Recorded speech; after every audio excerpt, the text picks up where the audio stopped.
परमात्मा कहा करते कि आप जी मथुरा को भी एक मुक्त अक्षेत्र मानते हो कि वहाँ श्री कृष्ण जी ने बाल्यावस्था में बहुत से लीलाएं की थी, वहाँ उनके चरण टिके थे। और आप ये भी कहते हो कि मथुरा में जाने से कल्याण हो जाता है। उसी मथुरा के अंदर कंस और केसी राक्षस जो घोड़ा बनकर आता और चाणोर जैसे भी वहीं रहा करते थे मथुरा में, और उनकी कैसी मृत्यु हुई। अगर मथुरा में रहने मात्र से मोक्ष संभव है तो कंस केसी चाणोर से वहां फिरते डामाडोल वो वहां कुबद कमाया करते थे, उनका बक्कल उतरा, उनकी कैसी दुर्गति से मृत्यु हुई। तो परमात्मा कहा करते थे कि भक्ति करनी चाहिए भाई। भक्ति के बल से, शुभ कर्मों के करने से आप कहीं भी मृत्यु को प्राप्त हो जाओ। जब आपका संस्कार आता है आप सीधे अपने उस स्थान पर, उस कर्म आधार से ही आप अपने स्वर्ग या जैसे वहां जाओगे। केवल पृथ्वी के ऊपर कहीं भी मरो, बुरा व्यक्ति तो नरक जाएगा और शुभ कर्मी प्राणी चाहे मगर मरो और चाहे मरो बनारस या मथुरा में। अच्छे कर्म करने वाला स्वर्ग और बुरे कर्म करने वाला तो भाई नरक में ही जाएगा। लेकिन ब्राह्मण लोग नहीं मानते थे, तो धर्म गुरुओं ने इतनी अफवाह फैला दी, दंत कथा फैला दी कि जो काशी में मरेगा वो मोक्ष हो जाता है।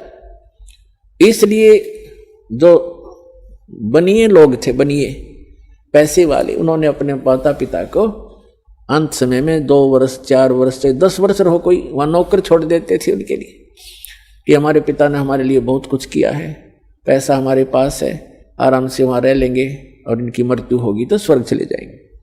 अब जब उन्होंने ऐसे रखना शुरू किया तो उन धर्म गुरुओं ने सोचा क्यों ना इनको हम अपने घर रख लें, इनके बूढ़ों को, बूढ़ियाओं को, और रखेंगे तो ये कुछ हमें देंगे भी। तो इस लालच में उन्होंने वो आफत मोल ले ली और उन अपने यजमानों से कहा, अक्षेत्र बटे हुए हैं इनके, उनसे कहा कि भाई आपके माता पिता को आप हमारे घर पे छोड़ दो, या कथा भी सुना करेंगे और यहाँ भोजन भी कर लिया करेंगे। उन्होंने कहा जी बहुत अच्छी बात, फिर तो हम आपको आपके घर छोड़ देंगे। तो उनके वहाँ खूब दक्षिणा भी देने लगे, उनके खर्चा भी देने लगे और अलग से भी पैसे दान उन ब्राह्मणों को, गुरुओं को देने लगे।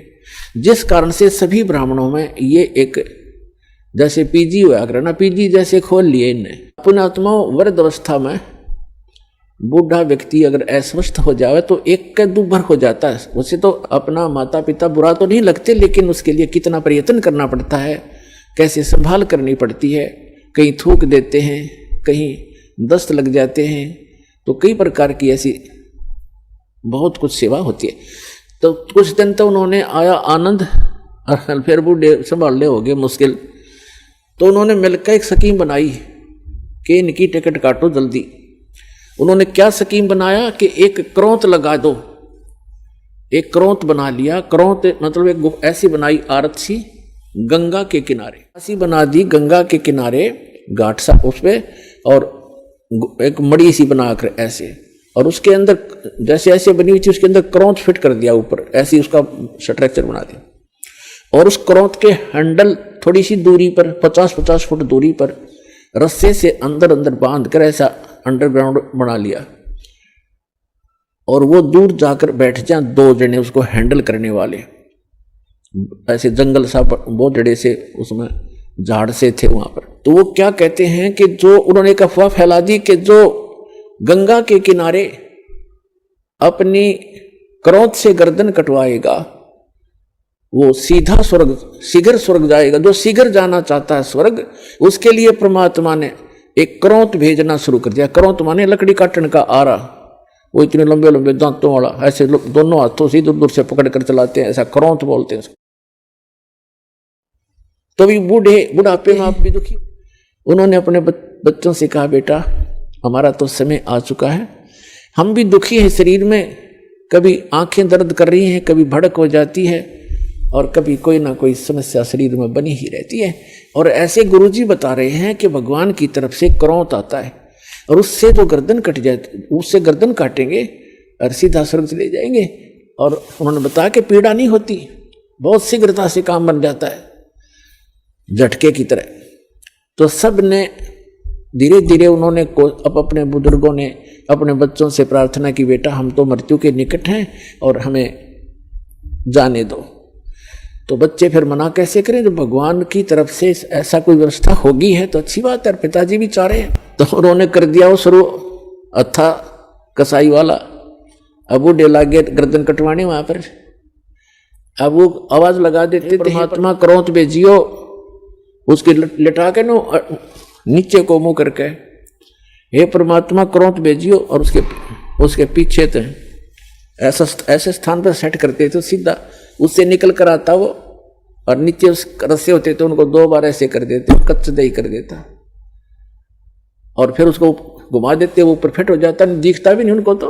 और कौन देखे था अंदर जाकर के, तो निकाल ले गए वो, फिर उठाकर वहीं सभा कर दें।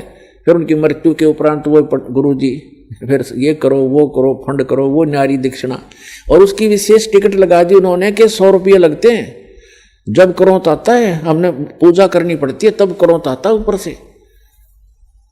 अब उस समय के 100 रुपये आज के 10 लाख के बराबर है। तो वो भी स्वीकार किया। परमात्मा कहा करते, भाई काशी करवत लेत हैं, आन कटावे शीस, और बन बन भटका खात हो, यो मिले नहीं जगदीश। परमात्मा के मिलने की जो तरीका है साधना, वो हमारे पास है, उस विधि को अपनाओ, आपका कल्याण हो जाएगा।